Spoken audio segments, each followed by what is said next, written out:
السلام علیکم ورحمۃ اللہ وبرکاتہ۔ ناظرین، پچھلی ویڈیو میں جو میں نے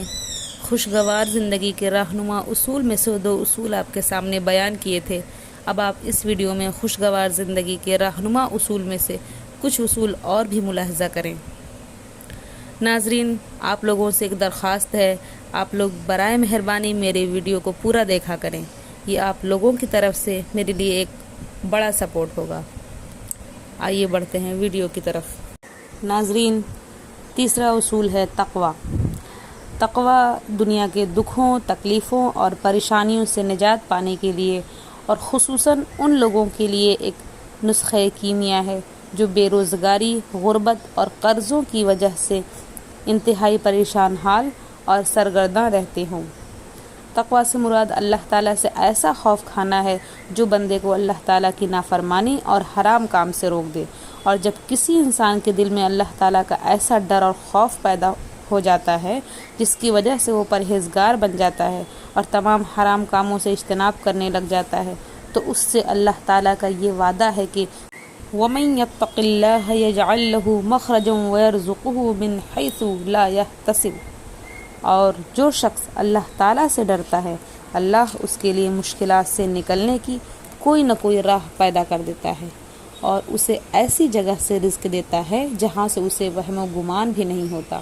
اور فرمایا وَمَن يَتَّقِ اللَّهَ يَجْعَل لَّهُ مِنْ أَمْرِهِ يُسْرًا، اور جو شخص اللہ تعالیٰ سے ڈرتا ہے اللہ اس کے لیے اس کے کام میں آسانی پیدا کر دیتا ہے۔ ان آیات میں خوشحالی اور کامیاب زندگی کے حصول کے لیے ایک عظیم اصول متعین کر دیا گیا ہے، اور وہ ہے اللہ تعالیٰ سے ڈرتے ہوئے اس کی نافرمانی سے اجتناب کرنا، کیونکہ ایسا کرنے سے اللہ تعالیٰ بندے مومن کے لیے ہر قسم کی پریشانی سے نکلنے کا راستہ بنا دیتا ہے، اس کے ہر کام کو آسان کر دیتا ہے اور اوپر نیچے سے اس کے لیے رزق کے دروازے کھول دیتا ہے۔ اب آئیے ذرا اس اصول کی روشنی میں ہم اپنی حالات کا جائزہ لے لیں۔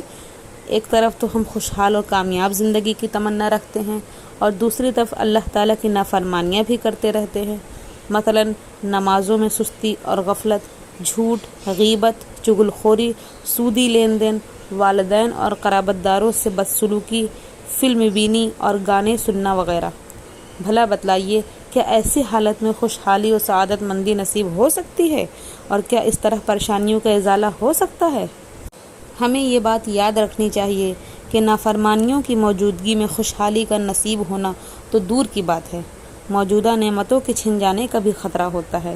اس کی واضح دلیل حضرت آدم علیہ السلام اور ان کی بیوی حضرت حوا علیہ السلام کا قصہ ہے۔ ناظرین، اگر آپ لوگ حضرت آدم اور حضرت حوا علیہ السلام کے متعلق جاننا چاہتے ہیں تو آپ کو میرے چینل پہ ان کے متعلق بھی ویڈیو موجود ملے گی، میں نے آئی بٹن میں لنک دے رکھا ہے، آپ لوگ وہاں سے بھی ویڈیو کو دیکھ سکتے ہیں۔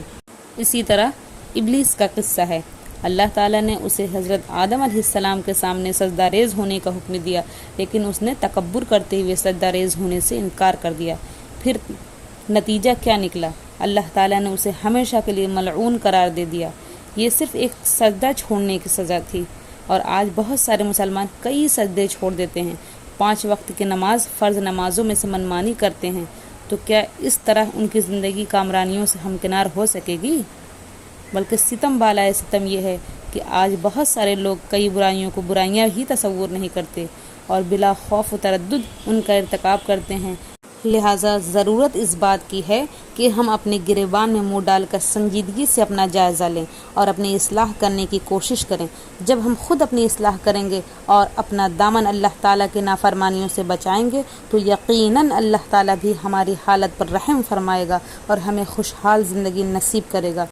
حضرت انس رضی اللہ عنہ تابعین کو مخاطب کر کے کہا کرتے تھے کہ آج تم ایسے عمل کرتے ہو جو تمہاری نگاہوں میں بال سے زیادہ باریک یعنی بہت چھوٹے ہیں، جبکہ ہم انہیں رسول اللہ صلی اللہ علیہ وسلم کے زمانے میں ہلاک کرنے والے گناہوں میں شمار کرتے تھے۔ یہ تابعین کے دور کی بات ہے، جو کہ صحابہ کرام رضی اللہ عنہم کے بعد بہترین دور تھا، اور آج ہمارے دور میں خدا جانے کیا کچھ ہوتا ہے، بس اللہ کی پناہ۔ ناظرین، چوتھا اصول ہے توبہ استغفار۔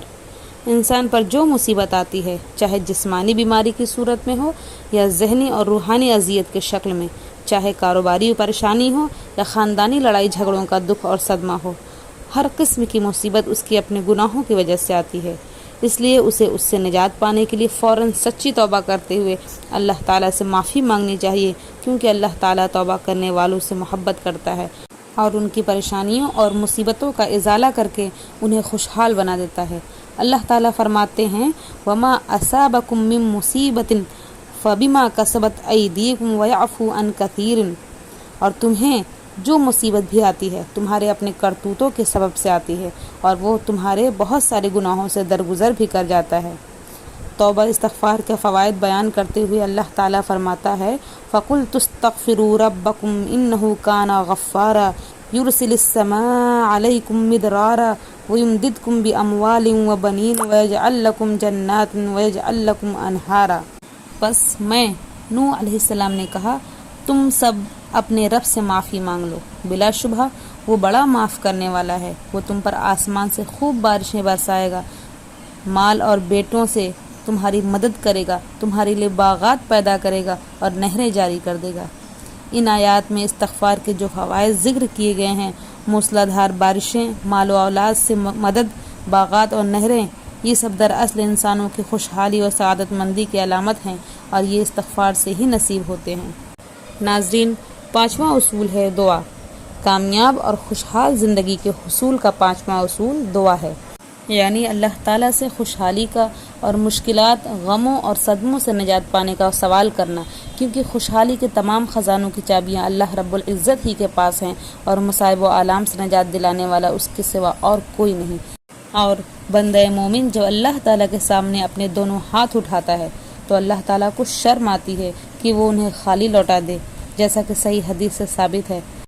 حضرت سلمان فارسی رضی اللہ عنہ بیان کرتے ہیں کہ رسول اللہ صلی اللہ علیہ وسلم نے فرمایا بے شک اللہ تعالیٰ حیا کرنے والا ہے اور نہایت مہربان ہے، اور کوئی آدمی جب اس کی طرف ہاتھ بلند کرتا ہے تو اسے حیا آتی ہے کہ وہ انہیں خالی اور ناکام واپس لوٹا دے۔ دعا کرنے سے تین فوائد میں سے ایک فائدہ ضرور ملتا ہے، یا تو اللہ تعالیٰ دعا کرنے والے کا سوال پورا کر دیتا ہے، یا اس کی دعا کو اس کے لیے ذخیرہ آخرت بنا دیتا ہے، یا اس دعا کے سبب آنے والی کسی مصیبت کو ٹال دیتا ہے۔ یہ بات صحیح حدیث سے ثابت ہے۔ خطۂ زمین پر پایا جانے والا کوئی مسلمان جب اللہ تعالیٰ سے کوئی دعا کرتا ہے تو اللہ تعالیٰ اسے اس کی طلب کی ہوئی چیز دے دیتا ہے، یا اس جیسی کوئی مصیبت اس سے ٹال دیتا ہے، بشرط یہ کہ وہ گناہ یا قطع رحمی کی دعا نہ کرے۔ یہ سن کر لوگوں میں سے ایک شخص کہنے لگا تب تو ہم اور زیادہ دعا کریں گے، تو رسول اللہ صلی اللہ علیہ وسلم نے فرمایا اللہ اور زیادہ عطا کرے گا۔ اس لیے دعا ضرور کرنی چاہیے، اور کوئی واسطہ ڈھونڈے بغیر براہ راست اللہ سے کرنی چاہیے، کیونکہ اللہ تعالیٰ کا فرمان ہے وَإِذَا سَأَلَكَ عِبَادِي عَنِّي فَإِنِّي قَرِيبٌ أُجِيبُ الدَّعْوَةَ الدَّاعِ إِذَا دَعَانِ، اور جب میرے بندے آپ سے میرے متعلق پوچھیں تو انہیں کہہ دیجیے کہ میں ان کے قریب ہی ہوں، کوئی دعا کرنے والا مجھے جب پکارتا ہے تو میں اس کی دعا کو قبول کرتا ہوں۔ اس لیے جو قریب ہے پکار کو سن سکتا ہے، سن کر قبول بھی کرتا ہے، اور پھر مدد کرنے پر بھی قادر ہے۔ صرف اسی کو پکارنا چاہیے اور اسے چھوڑ کے کسی اور کو نہیں پکارنا چاہیے۔ دعا خصوصاً قبولیت کے اوقات میں کرنی چاہیے، مثلاً سجدے کی حالت میں، اذان اور اقامت کے درمیان، یوم جمعہ کو عصر سے مغرب تک، اور خاص طور پر رات کے آخری حصے میں جب اللہ تعالیٰ آسمان دنیا پر تشریف لا کر کہتا ہے کیا کوئی ہے جو مجھ سے دعا مانگے تو میں اس کی دعا قبول کروں، اور کیا کوئی ہے جو مجھ سے سوال کرے تو میں اس کا سوال پورا کروں، اور کوئی ہے جو اپنے گناہوں پر مجھ سے معافی مانگے تو میں اسے معاف کر دوں۔ اور دعا میں دنیا و آخرت دونوں کی خیر و بھلائی کا سوال کرنا چاہیے، خصوصاً یہ دعا اے اللہ تو میرا دین میرے لیے سنوار دے جو کہ میرے معاملات زندگی کے تحفظ کا ذریعہ ہے، اور میرے لیے میری دنیا کو بھی ٹھیک کر دے جس میں میری گزران ہے، اور میرے لیے میرے آخرت کو بھی بہتر بنا دے جس میں مجھے لوٹ کر جانا ہے، اور میری زندگی کو میرے لیے ہر خیر میں اضافے کا باعث بنا، اور میری موت کو میرے لیے ہر شر سے راحت بنا۔ عزیز ساتھیوں، کچھ دعائیں میں آپ کے سامنے پیش کر رہی ہوں جنہیں خاص طور پر پریشانی کے عالم میں بار بار پڑھنا چاہیے، اور جن کا پڑھنا رسول اللہ صلی اللہ علیہ وسلم سے ثابت ہے۔ پریشانی اور صدمے کے وقت کی دعائیں۔ حضرت اسما بنت عمیس رضی اللہ عنہا کو آپ صلی اللہ علیہ وسلم پریشانی کے وقت یہ دعا پڑھنے کی تلقین کی، اللہ رب لا اشرک بہ شیئا، اللہ ہی میرا رب ہے، میں اس کے ساتھ کسی کو شریک نہیں بناتا۔ حضرت ابن عباس رضی اللہ عنہ بیان کرتے ہیں کہ رسول اللہ صلی اللہ علیہ وسلم پریشانی کے وقت یہ دعا پڑھتے تھے، لا الہ الا اللہ العزیز الحلیم، لا الہ الا اللہ رب العرش العظیم، لا الہ الا اللہ رب السماوات ورب الارض ورب العرش العظیم۔ اللہ کے سوا کوئی معبود برحق نہیں، وہ عظمت والا اور بردبار ہے۔ اللہ کے سوا کوئی معبود برحق نہیں، وہ عرش عظیم کا رب ہے۔ اللہ کے سوا کوئی معبود برحق نہیں، وہ آسمانوں کا رب ہے اور زمین کا رب ہے اور عرش عظیم کا رب ہے۔ حضرت انس رضی اللہ عنہ بیان کرتے ہیں کہ رسول اللہ صلی اللہ علیہ وسلم پریشانی کے وقت یہ دعا پڑھتے تھے، یا حی یا قیوم برحمتک استغیث، اے زندہ جاوید میں تیری رحمت کے ساتھ مدد کا طلبگار ہوں۔ دعائے یونس علیہ السلام کا، لا الہ الا انت سبحانک انی کنت من الظالمین، تیرے سوا کوئی معبود برحق نہیں، تو پاک ہے، بے شک میں ہی ظلم کرنے والوں میں سے تھا۔ ناظرین، تو یہ تھے خوشگوار زندگی کے رہنما اصول میں سے کچھ اصول جس کی تفصیل میں نے آپ کے سامنے پیش کیے ہیں۔ اب آگے کے جو اصول ہیں ان کی تفصیل انشاءاللہ تیسرے پارٹ اور چوتھے پارٹ میں آپ کو دیکھنے کو ملے گی۔ السلام علیکم۔